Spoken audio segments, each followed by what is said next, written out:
নমস্কার বন্ধুরা, সকলকে জানাই শুভ চতুর্থী। আজকে আমি ইন্ডিয়ান ফুটবল টিমের যেটা ন্যাশনাল ফুটবল টিম আমাদের, সেটার আপডেট আপনাদের দেব। আপনারা সকলেই জানেন যে আইএসএল কিন্তু এখন আপাতত বন্ধ আছে 17ই অক্টোবর অবধি। ইন্টারন্যাশনাল ব্রেকটা শেষ হলে 17ই অক্টোবর থেকে কিন্তু আইএসএল আবার পুনরায় চালু হবে। এখন যদি লিগের পজিশন বলতে হবে তো টপ 2 পজিশনে কিন্তু জেএফসি এবং পাঞ্জাব এরা দুজনেই কিন্তু বসে আছে। এদেরকে কিন্তু আমরা সিজনের শুরুতে অনেকটা, বিশেষ করে পাঞ্জাবকে আমরা কিন্তু আন্ডারডগ ধরেছিলাম। তো এরা এরা দুটো দল এবং সাথে কিন্তু বেঙ্গালুরু এফসি, এই তিনটি দল কিন্তু মোটামুটি প্রথম 6 তো থাকবে, এটা নিশ্চিত। হয়তো প্রথম 2-3-এও কিন্তু থাকতে পারে। আর যেটা মেন টপিকে আসি, সেটা হলো ইন্ডিয়ান ফুটবল টিমের আপডেট। তো ইন্ডিয়ান ফুটবল টিমের কিন্তু ভিয়েতনামে ট্যুর করতে যাওয়ার কথা ছিল। 23 জনের মেম্বার কিন্তু সেরকম কিন্তু ঘোষণা করে দেওয়া হয়েছে। আপনারা চাইলে ইন্ডিয়া ন্যাশনাল টিমের ইনস্টাগ্রাম বা ফেসবুক পেজে আপনারা দেখে আসতে পারেন।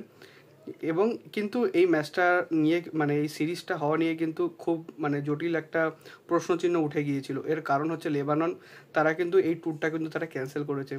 কারণ হচ্ছে তাদের দেশে কিন্তু যুদ্ধকালীন পরিস্থিতি, এবং এই পরিস্থিতিতে তারা চাইছে না কোনোভাবে তারা ফ্লাইটে করে ভিয়েতনাম বা কোনো সাউথ এশিয়ান দেশে তারা পা রাখতে। তো যে কারণে লেবানন কিন্তু এই টুর্নামেন্ট থেকে নিজেদের নামটা প্রত্যাহার করে নিয়েছে, যার ফলে এই টুর্নামেন্টে শুধুমাত্র ইন্ডিয়া এবং ভিয়েতনাম থেকে গিয়েছে। তো যে কারণে ইন্ডিয়ার দুটো ম্যাচ খেলার কথা ছিল, একটা হচ্ছে ভিয়েতনামের সঙ্গে 9ই অক্টোবর এবং 12ই অক্টোবর লেবাননের সাথে।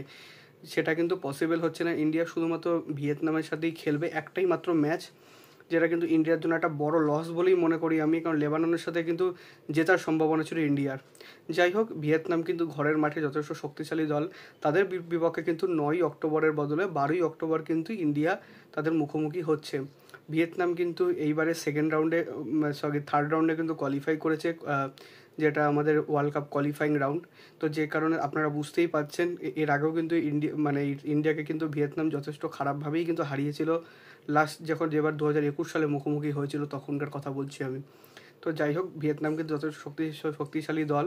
ইন্ডিয়াকে কিন্তু কেমন প্রতিরোধ গড়ে তুলতে পারে ভিয়েতনামের বিপক্ষে নিয়ে, ভিয়েতনামের ঘরের মাটিতে, সেটাই কিন্তু এখন দেখার। অ্যাজ এ ইন্ডিয়ান ফ্যান আমি চাইবো ইন্ডিয়া যেন জিততে পারে, কিন্তু এখন ইন্ডিয়ার যে কারেন্ট ফর্ম সেটা দেখে আমার মনে হয় না ইন্ডিয়া হয়তো জিততে পারবে, হয়তো বা ড্র করার জন্যই যাবেন। আর যদি টেলিকাস্টের কথা বলেন, টেলিকাস্ট নিয়ে কোনো আপডেট আমি এখনও পাইনি।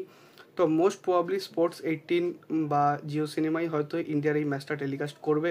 এইটা আমার অ্যাজাম্পশন জাস্ট। যদি কোনো ফার্দার আপডেট পাই সেটা কিন্তু অবশ্যই আপনাকে কমেন্টে জানাবো। সো এই অবধি ছিল আজকের আপডেট ভিডিও। যদি ভিডিওটা ভালো লাগে তাই ভিডিওটা অবশ্যই লাইক করবেন, চ্যানেল সাবস্ক্রাইব করে বেল আইকনটা অবশ্যই প্রেস করে দেবেন আমাদের সমস্ত ভিডিওর আপডেট ও নোটিফিকেশন সবার আগে পাওয়ার জন্য। এছাড়া আপনারা আমাদের সোশ্যাল মিডিয়া হ্যান্ডেল ফলো করতে পারেন, লিঙ্ক আমরা ডিসক্রিপশন ও ফার্স্ট কমেন্টে দিয়ে রাখবো। So make sure must follow them. ছোটোখাটো কিছু আপডেট আমি দেওয়ার চেষ্টা করি সেখানে। আর দেখা হচ্ছে পরে ভিডিওতে। আপাতত bye bye. Glory glory man United.